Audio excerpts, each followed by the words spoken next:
Hello and welcome back to the channel, everyone. Today we're diving into a topic that has raised eyebrows and sparked plenty of debates in the Christian community.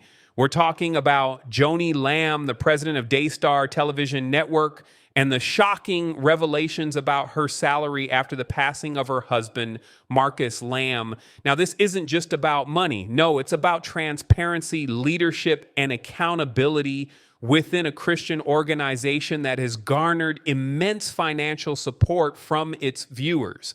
Today, I'll break it all down for you, and trust me, there are some critical questions we need to address. So stick with me as we take a closer look at what's really going on behind the scenes at Daystar TV, the Lamb family, and the enormous salaries that have been the subject of much controversy. In 2021, the Christian broadcasting world was shaken by the sudden passing of Marcus Lamb, the co-founder of Daystar TV and the public face of the network. His death left a void at the top of the organization, and his wife, Joni Lamb, was thrust into the role of president. Now, as many of you know, Joni had been an integral part of Daystar from the very beginning, working alongside Marcus to build the network from the ground up. But when Marcus passed, it wasn't just a transition of leadership. It was the beginning of something much more significant. Here's where things get a little complicated. According to an internal document obtained by the Roy's report, Joni's salary didn't just increase, it skyrocketed. In 2022, just 1 year after Marcus's passing, Joni Lamb's total compensation jumped to over $1 million, a 140% increase. That's right. From $436,750 in 2021 to more than $1 million in 2022. And that's not all. She was also paid a housing allowance as part of her compensation. Now let's pause for a moment and really think about this. It's no secret that running a Christian network is a massive financial undertaking, and Joni has always been at the heart of Daystar's operations. But a salary increase of 140%, that raises a lot of questions, especially given the context in which it happened. Now, you might be wondering, is it just Joni who benefited from this financial windfall? Well, not exactly. According to the Roy's report, the Lamb family as a whole raked in nearly $2 million in salaries from Daystar in 2022 alone. That includes not just Joni, but her children as well. Jonathan Lamb, who was the former vice president of Daystar, reportedly made $199,000 in 2022, and he was set to see an increase to $215,000 in 2023. His wife, Susie Lamb, who co-hosts The Green Room, earned $90,000, which was the lowest salary of any family member, but she was set to receive a 10% raise in 2023. Then there's Rachel Lamb Brown, the director of communications, who made $190,000 with plans for a 5% increase to $200,000. That's right, folks. Nearly $2 million in salaries coming from an organization that claims to be based on Christian values and heavily funded by the donations of its supporters. But before we start pointing fingers, there's more to the story. The Lamb family's pay didn't stop there. Now, let's talk about those salary increases. Jonathan Lamb, Marcus's son, claims that his father, before his death, had directed that Joni's salary should equal the combined salaries of both Marcus and Joni. That's a bold statement, and if true, it would explain some of the increase, but it still doesn't answer the bigger question. Why did the rest of the family members also see significant pay raises? Jonathan Lamb was slated to make $215,000 in 2023, while his sister Rachel Lamb Brown's salary was set to rise to $200,000. These increases aren't small, they're substantial. And they beg the question, where's this money coming from? If these salaries are funded by donations from the public, should we be questioning how much of it is being channeled directly into the Lamb family's pockets? When the Roy's report reached out to Daystar for comment, the response was swift and direct. Daystar claimed that no salary at Daystar is paid from donated funds. Instead, they insisted that all salaries come from revenue generated by the broadcast side of the business. They also emphasized that the salaries were set based on recommendations from an independent compensation firm, which is a pretty standard practice for large organizations.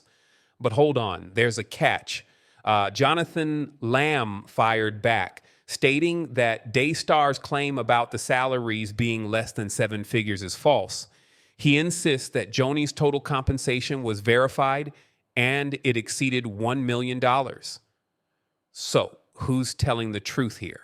Here's the problem. Daystar may claim that donations aren't used for salaries, but the truth is a bit murkier. Many of Daystar's revenue streams come from ministries that buy airtime on their network, and many of these ministries are funded by donations. So while technically Daystar may not be using donation funds directly to pay salaries, there's still a significant connection between the network's financial operations and the donations its viewers make.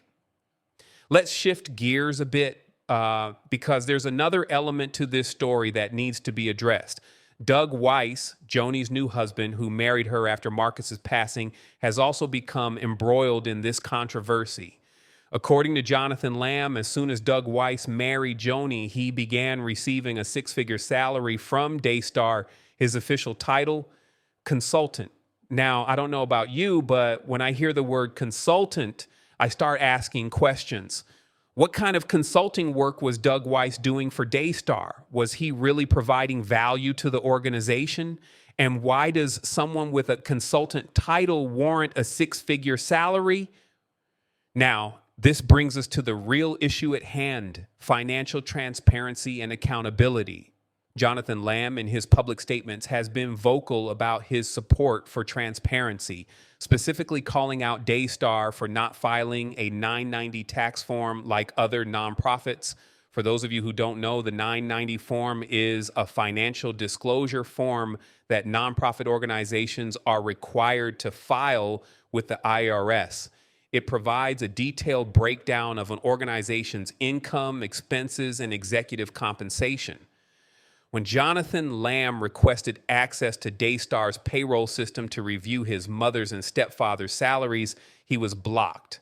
According to Jonathan, an HR representative named Linda Cooper told him this was done per Joni's direct instructions.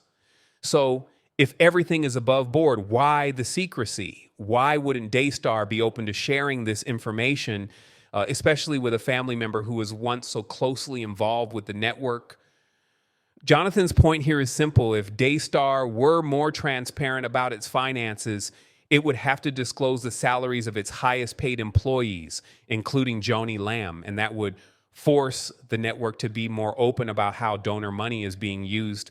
But instead, Daystar continues to operate in the shadows, refusing to make this kind of financial information public. So what does all of this mean? And what questions should we be asking as viewers, donors, and supporters of Daystar TV? First, we need to ask, why has Joni Lamb's salary increased so dramatically, especially after Marcus's death?